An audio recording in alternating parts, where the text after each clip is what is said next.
हार्दिक स्वागत है। आप उन महान भाग्यशाली आत्माओं में से हैं जो यहाँ आए हैं। आप विश्व इतिहास के सुनहरे क्षणों में आए हैं। यहाँ आपको अति प्राचीन एवं श्रेष्ठ ज्ञान प्राप्त होगा, ऐसा ज्ञान जिसकी आपको चिरकाल से प्रतीक्षा है।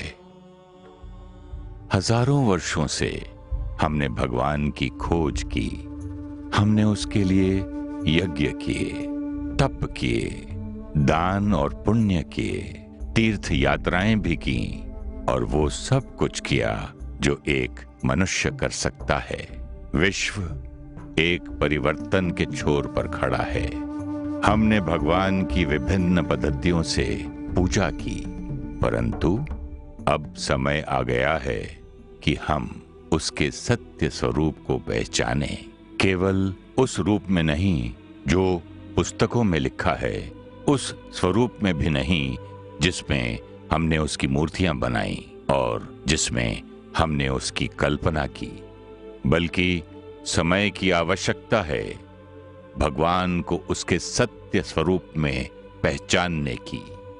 भगवान को अब उसी के द्वारा जानने की। ये सत्य ज्ञान केवल गुरुओं और बुद्धिमानों को या कुछ पुजारियों या पादरियों को ही नहीं, बल्कि अपने संपूर्ण आत्मिक वत्सों को प्रदान कर रहे हैं। और प्रसन्नता का विषय है कि आप और हम सभी उसके बच्चे हैं, और वो है हमारा प्राणेश्वर, परम पिता, प्यारा परमात्मा, परम शिक्षक, परम सद्गुरु, परम पिता शिव कहते हैं, मैं शिव हूं। यद्यपि तुमने मुझे कई नामों से याद किया है, परंतु शिव मेरा मंगलमय नाम है। मैं गुणों का सागर हूं। मैं सर्वशक्तिमान हूं। मैं तुम्हारा परम पिता हूं। तुम हजारों वर्षों से मुझे भूलकर मुझसे बिछड़ गए थे। तुम बच्चे मुझे विश्व में सर्वत्र ढूंढ रहे थे। मंदिरों, मस्जिदों और गिरजाघरों में शीश झुका रहे थे। भिन्न भिन्न रूप में मेरी पूजा कर रहे थे, परंतु मैं एक दिव्य ज्योति हूं। तुम आत्माओं की तरह, मैं अनंत शक्तियों का पुंज हूं। मेरा और तुम्हारा समान स्वरूप है, परंतु दोनों में एक महान अंतर है। मैं तुम्हारी तरह जन्म और मरण के चक्र में नहीं आता।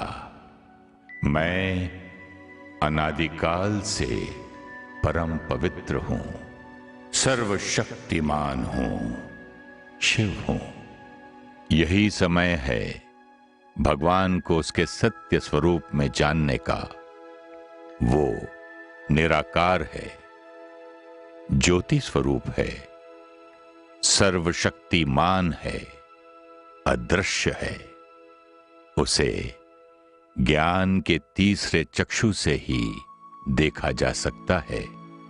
आप आत्माएं भी ऐसी ही ज्योति स्वरूप हैं, शक्ति पुंज हैं, प्रकृतियों के मध्य में स्थित हैं। आप अलग हैं और आपका पार्ट अलग है। आप बहुत शक्तिशाली हैं। अपनी शक्तियों को पहचानिए।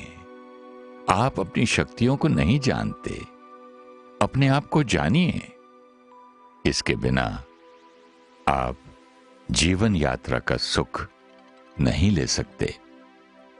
भगवान स्वयं हमारी पवित्रता व महानता को पुनः जागृत करने आया है। उसके बिना यह कार्य संभव नहीं। वो हमें भावी स्वर्ग का अधिकार देने आया है।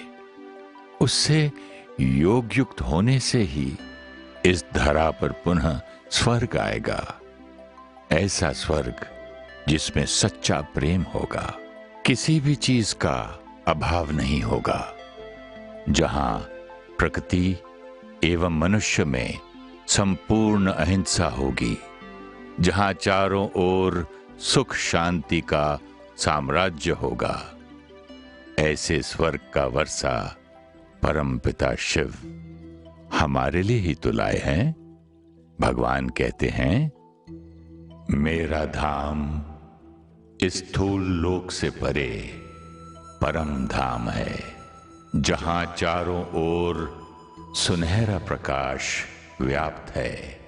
वहीं तुम सभी आत्माओं का भी धाम है। वहीं से तुम सृष्टि के आदि में इस धरा पर आते हो। इसी को अनेकों धर्मों में कहा गया है, तुम अकेले आए थे, अकेले जाना है। ये परम सत्य है।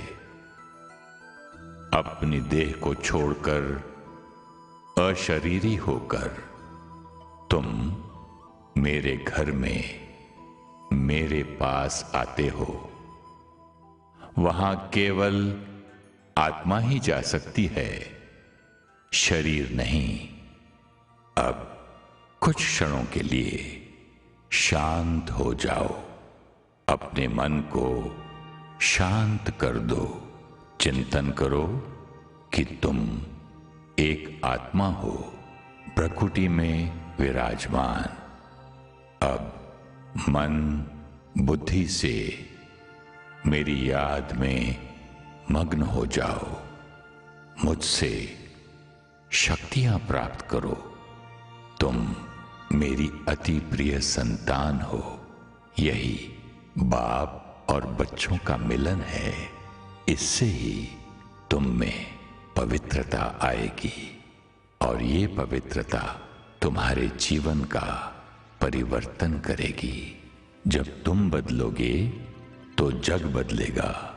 जाओ बच्चों, मेरे सभी बच्चों को कहो कि मुझसे योग युक्त हो, मुझे याद करो और स्वयं के आदि अनादि रूप को पहचानो। मैं तुम्हें सदा प्यार करता हूं, तुम चाहे कैसे भी हो।